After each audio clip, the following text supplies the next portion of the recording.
آپ کو ہم اپنے چینل پر خوش آمدید کرتے ہیں۔ ایک ملک پر ایک بادشاہ حکومت کیا کرتا تھا۔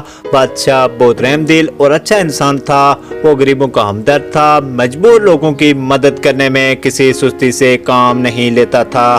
ساری رعایا اس سے بہت خوش تھی۔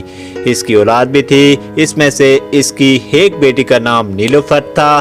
شہزادی نیلوفر اپنے باپ کے بالکل برعکس تھی۔ وہ نہ تو رحم دل تھی اور نہ ہی اسے غریبوں کا کوئی احساس تھا۔ اس کے اندر غرور بھرا ہوا تھا اور وہ بہت ضدی تھی۔ جس بات کے لیے وہ ضد کر لیتی تھی اسے کوئی بھی اس کی ضد سے نہیں ہٹا سکتا تھا۔ شہزادی نیلوفر اپنے بہن بھائیوں سے بہت مختلف تھی۔ اسے طرح طرح کی چیزیں خریدنا بھی بہت اچھا لگتا تھا۔ پتھروں اور ہیروں کے بنے ہوئے زیورات تو اس کی کمزوری تھی۔ اس کے پاس طرح طرح کے زیورات تھے، جہاں سے اسے پتہ چلتا کہ فلاں آدمی بہت اچھا زیور تیار کرتا ہے تو یہ وہاں چلی جاتی اور خریداری کر لیتی تھی۔ پھر وہ زیورات پہن کر دوسروں کو دکھاتی بھی تھی اور اس پر تکبر بھی کرتی تھی۔ تکبر خدا کو بالکل بھی پسند نہیں ہے۔ ایک دن شہزادی نیلوفر کو پتہ چلا کہ قریب کے ایک قصبے میں ایک شخص ہے جو بہت اچھے زیورات تیار کرتا ہے۔ اس جس زیورات کوئی اور تیار کر ہی نہیں سکتا۔ جانے اس کے ہاتھ میں کیسا ہنر تھا کہ کوئی بھی اس کے مد مقابل نہیں تھا۔ شہزادی نیلوفر نے جب اس آدمی کی اتنی تعریف سنی تو اس کے اندر خواہش پیدا ہوئی کہ وہ اس کے پاس جائے اور اس کے بنے ہوئے زیورات دیکھے اور جو بھی پسند آئے وہ اسے خرید لے۔ اب مسئلہ یہ تھا کہ وہ اس قصبے میں کیسے جائے، کیونکہ وہ ایک شہزادی تھی اور کھلے عام نہیں جا سکتی تھی۔ اس کی ایک خادمہ نے شہزادی نیلوفر کو مشورہ دیا کہ وہ ایک عام لڑکی کے روپ میں وہاں جائے، ساتھ اس کے محافظ بھی ہوں، لیکن وہ بھی بیس بدل کر اس سے کچھ فاصلے پر ہوں کہ کسی کو شک نہ گزرے کہ یہ اس کے محافظ ہیں۔ شہزادی نیلوفر کو یہ بات بہت پسند آئی۔ اس نے ایسا ہی کیا کہ اپنے 3 محافظوں کے بیس بدل کر اس خادمہ کو بھی ساتھ لیا اور اس قصبے میں جانے کی تیاری ہونے لگی۔ بادشاہ کو اس نے نہیں بتایا اور وہ مال سے نکل کر اس قصبے کی طرف روانہ ہو گئے۔ قصبہ آنے سے پہلے محافظوں نے ہدایت کے مطابق ان سے فاصلہ کر لیا اور شہزادی نیلوفر جو کہ ایک عام لڑکی لگتی تھی، وہ اور اس کی خادمہ ایک ہی گھوڑے پر سوار ہو کر اس شخص کی دکان پر پہنچ گئیں۔ وہ شخص اپنے کام میں مصروف تھا، اسے کام کی فرصت ہی نہیں تھی۔ جو کام اس نے پکڑا تھا اسے وعدے پر دینا تھا، اس لیے وہ مصروف تھا۔ وہ شخص اصول پسند تھا، اس لیے ایک وقت پر ایک ہی کام کرتا تھا۔ شہزادی نیلوفر نے اس کی دکان میں داخل ہوتے ہی اس کے تیار کیے ہوئے زیورات دیکھے تو اس کی آنکھیں حیرت زدہ ہو گئیں۔ اس کے ہنر کمال تھے۔ ایسے زیورات شہزادی نے اس سے پہلے کبھی نہیں دیکھے تھے۔ میں آپ کی کیا خدمت کر سکتا ہوں؟ اس شخص نے اپنا کام چھوڑ کر شہزادی نیلوفر سے پوچھا۔ اس شخص کا نام برکت تھا۔ شہزادی نے جواب دیا، مجھے کچھ زیور خریدنے ہیں۔ برکت نے جواب دیا، لیکن یہ سارے زیورات کسی اور کے لیے تیار ہو رہے ہیں۔ شہزادی نے کہا، یہ مجھے بہت پسند ہیں۔ برکت نے کہا، لیکن یہ آپ کو نہیں دے سکتا۔ شہزادی نے سوال کیا کہ کیوں نہیں دے سکتے؟ برکت نے کہا، کیونکہ یہ کسی اور کے زیورات ہیں، مجھے کل تک اس کا کام مکمل کرنا ہے۔ وہ کل شام کو اپنے زیورات لینے آ رہا ہے۔ شہزادی نے کہا کہ آپ کو میں ان زیورات کی منہ بولی قیمت دوں گی، آپ مجھے دے دو۔ برکت نے انکار کر دیا کہ وہ امانت دار انسان ہے، وہ ایسا ہرگز نہیں کر سکتا۔ شہزادی نیلوفر کو غصہ آ گیا اور کہنے لگی، آپ مجھے جانتے ہیں، میں کون ہوں؟ برکت نے کہا کہ اگر آپ ملک کی شہزادی بھی ہوں گی تو مجھے اپنے وعدے سے نہیں ہٹا سکتی۔ اس بات نے نیلوفر کو اور بھی آگ بگولا کر دیا۔ شہزادی نے کہا، میں واقعی ملک کی شہزادی ہوں، میں حکم دیتی ہوں کہ یہ زیورات مجھے دے دیں۔ برکت نے کہا، میں ایسا نہیں کروں گا اور یہ بات نہیں ہو سکتی۔ شہزادی کو اور بھی غصہ آ گیا، وہ یہ بھول گئیں کہ وہ بیس بدل کر آئی ہے۔ چنانچہ اس نے اپنے محافظ بلائے اور برکت کو اس کے زیورات سمیت گرفتار کروا دیا۔ محافظوں نے برکت کو اپنے ساتھ لیا اور شہزادی کے حکم پر مال کی طرف چل پڑے۔